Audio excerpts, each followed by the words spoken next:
Before we begin today, I want you to do something a little counterintuitive. Unless you're currently driving like a sleigh or operating heavy reindeer machinery or something like that, I want you to just stop. All right. Just for 10 seconds. I want you to unclench your jaw. I know you're holding tension there. Drop your shoulders away from your ears. Take one slow, holiday sized breath. Now close your eyes.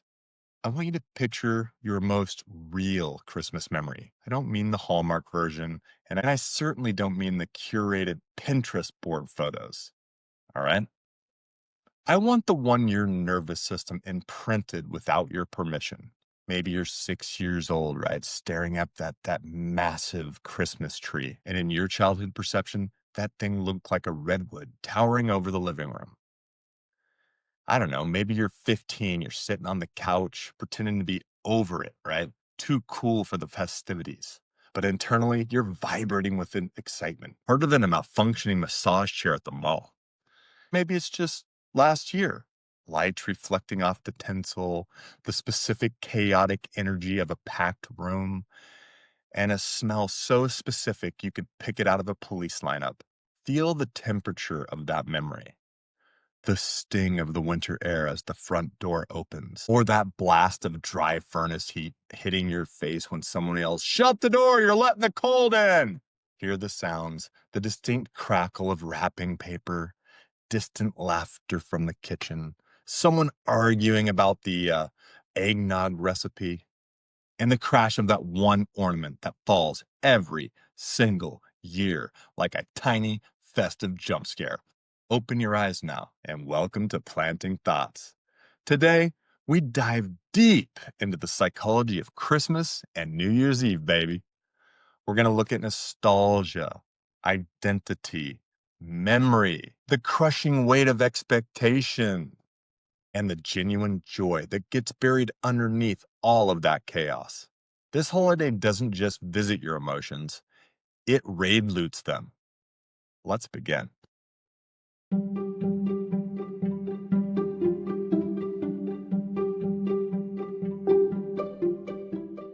We have to start with the most potent weapon in the holiday arsenal, nostalgia, baby. And we've talked about this a lot on Planting Thoughts, recently, in fact. Now, Christmas is, without a doubt, the most nostalgia loaded holiday on the calendar. I mean, this isn't just because we like traditions, it's a matter of hardwired biology.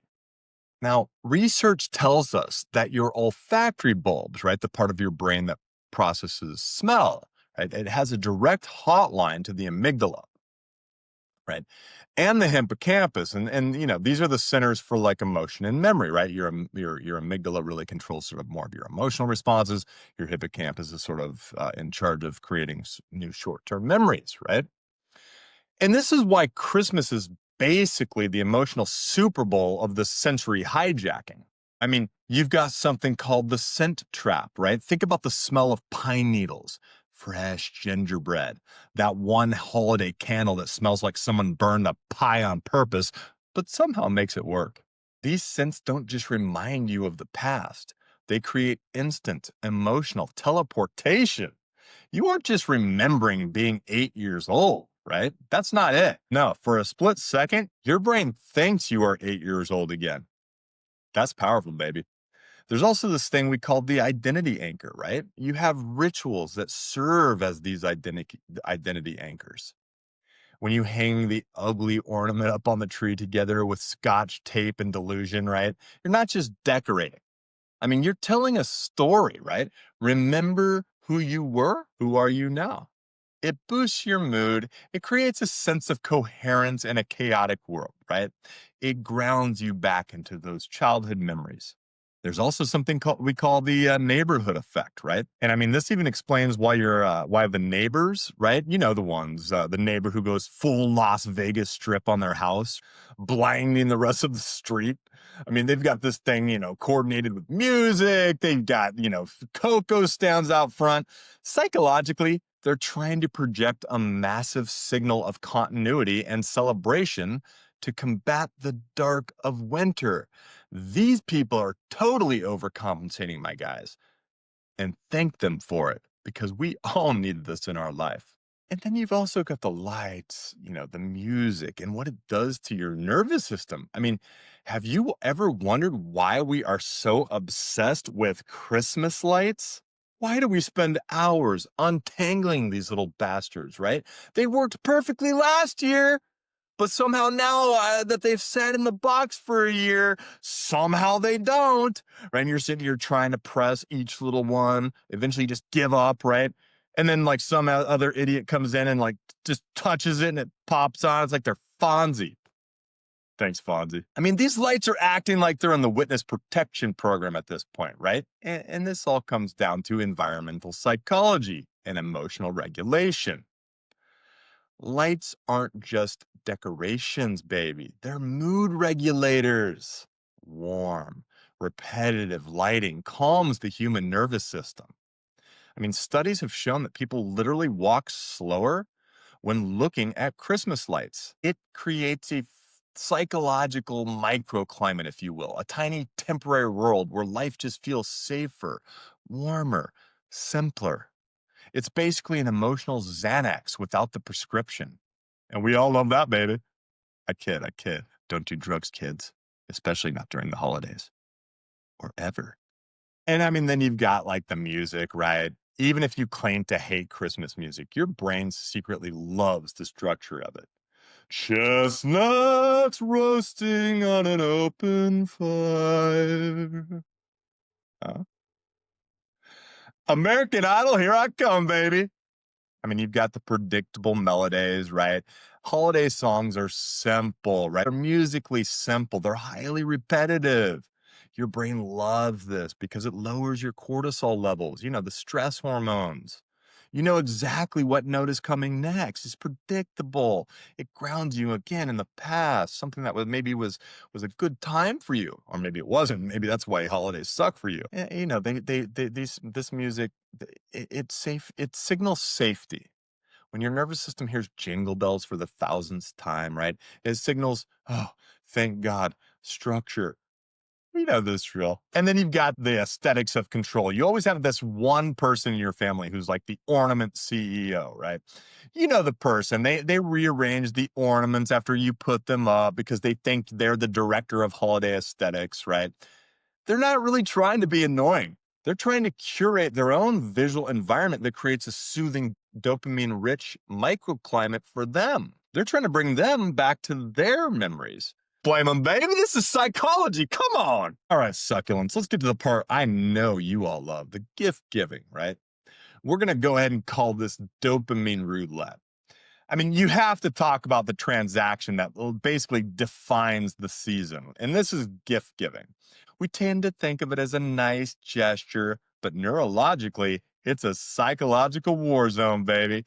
It's a game of dopamine roulette. And here's a fascinating fact: anticipation releases more dopamine than the actual reward. Think about people in, I don't know, a casino in Las Vegas, right? They keep pulling that thing over and over and over, and it's a loss, and it's a loss, and it's a loss, and it's a loss, and it's a loss, and then it's a win.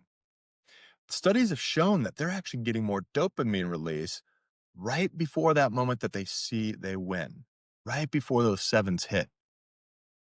That's the moment they become addicted to. So it doesn't matter if you're winning or losing, baby. When you get a present, hey, that anticipation releases more dopamine than the actual reward.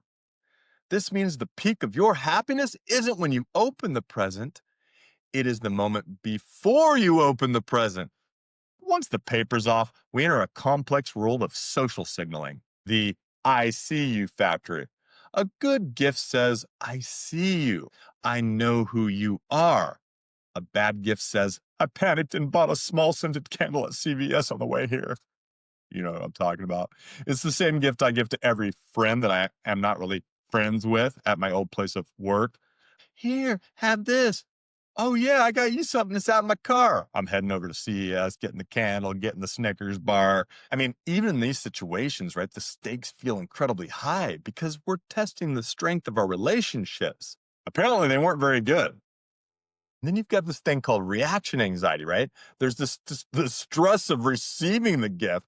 You're suddenly an actor on the stage. You're managing your micro expressions. You have to look delighted by a sweater that you know you're never going to wear, right? I mean, you're acting way too happy to have that gift. And then there's this reciprocity crisis thing we have, right? Let's not forget the existential sort of like doom that someone thrusts upon you when they hand you something, in this beautifully wrapped box, right? And then you realize you got them absolutely nothing. There's a surge of panic, right? Your brain is registering a drop in the social status, tribal standing, right? It's primal fear dressed up in reindeer wrapping paper. Come on, CVS, hook me up. You're out of candles? Now, if gifts are a war zone, right, the family gathering is the entire battlefield's look. There's this thing called the family systems theory, right? And it teaches us that when we return to our childhood environments, we tend to regress to our childhood roles. It doesn't mean if you're a high functioning CEO, you are a parent yourself. When you walk through your parents' door and suddenly, emotionally, you're 12 years old again. I mean, this creates massive cognitive dissonance. You tell yourself, I hate drama. And then you immediately start drama because your brother looked at you the wrong way. And you're like 50. You're throwing punches. There's pie going across the table, right? You're right back to when you were both kids fighting over that last chicken leg from KFC. You go through an identity crisis. I mean, we see this at the table all the time. You have the kids table, you've got the adults table dynamic, right? And I mean, we've got 30-year-olds out here, but we're still sitting on that folding chair in the hallway because we're still a kid. Thanks, Dad. You've got the character archetype showing up, right? The cast of characters is always the same. I mean, let's be honest. Everyone that shows up to your Christmas is always the same, right? There's the uncle that traps you in the corner to lecture you about crypto or politics or whatever. I mean, every family's got one of these dudes, right? There's the aunt whose gifts are wrapped in industrial grade tape that requires a box cutter to open. I mean, what are you doing, my dude? You've got that crazy granny who's always chugging on the Jack Daniels in the back of the room. You know, she's passed out early and she's letting out gas like, she's freaking Exxon. You've got the tech support ritual, the modern tradition of within 4 minutes of arriving, you're drafted into some kind of unpaid IT repair labor, right? Fix the Wi-Fi. The printer's offline. How do I make the font bigger? It's a ritual of service disguised as frustration. Thanks, Christmas. But beyond the family dynamics, Christmas acts as a time machine. This is a concept called context dependent memory. When you're in the same house, smelling the same food, doing the same routine, your brain retrieves the emotional state you were in the last time you were there. But it's not just one memory. It is emotional layering. Every Christmas that you've ever had starts stacking on top of one another. And this brings with it a cocktail of emotion. I mean, this is exactly why you feel that complex mix of happiness, sadness, nostalgia, anxiety. You're hopeful, you're tired, you're reflective. You're feeling the ghost of Christmas past, the stress of Christmas present, and the anxiety of Christmas future. And you're doing it at the same time, baby. And then you've got this thing called the regression, right? This is why you might find yourself sleeping in your childhood bedroom. You're looking at the posters you put up in high school. Oh, he was such a dreamboat. You're feeling like a massive cryptid who's outgrown their cave. I mean, you're trying to fit your adult self into a childhood container, and it's naturally going to be uncomfortable. We kept your rooms just the same, honey. Mom, I'm 46. Thanks. Unfortunately, look, there's also a really dark side of psychology, and I want to give you a heads up here. Planting thoughts, we talk honestly about things like loneliness, substance use, abuse, right? Suicidal feelings, domestic abuse, things like this, right? And if that's really raw for you, I would like you to just go ahead and skip right ahead to the practical section, right? Or reach out to a trusted person or professional, right? If you're in emotional distress, and this happens around the holidays, right? If you're thinking about harming yourself, right? You can always call the 988, the crisis and suicide hotline. It's free. It's 24 hours, right? It's 7 days a week. And it's not just for emergencies. You can reach out even if you're just overwhelmed, if you're just over anxious, right? Or you just need to talk to someone in the moment. And also, if you're in a situation where you feel unsafe, whether, there's a partner or a family member or someone else in your home, right? There's also the National Domestic Violence Hotline, 1-800-799-SAFE, and it's always open. You don't need proof, you don't need a plan, you don't need the perfect reason. If you feel fear, if you feel like something feels wrong, if you need help, they'll take your call. These resources exist because your life matters and your safety matters, and you deserve to get through the holidays with support, not silence. We often paint the season with a brush of pure gold, but for many, right, it's incredibly heavy. Now, on the other hand, research does show that suicide rates do not actually peak on Christmas Day itself or on New Year's, right? But we do see these documented spikes in things like self-harm, depression, substance use and abuse, anxiety.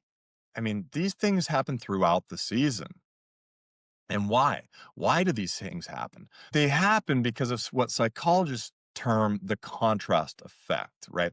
If your life feels kind of unstable, right? The aggressive cheerfulness of the holidays, I mean, this just highlights the gap between how you feel and how you're supposed to feel.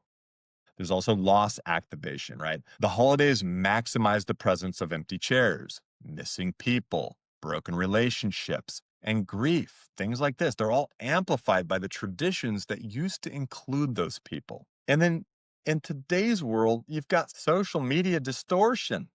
You're scrolling through Instagram, seeing everyone else's curated, perfect mornings, right? You're not seeing the arguments, the burnt turkey, the complaining behind the scenes footage, right?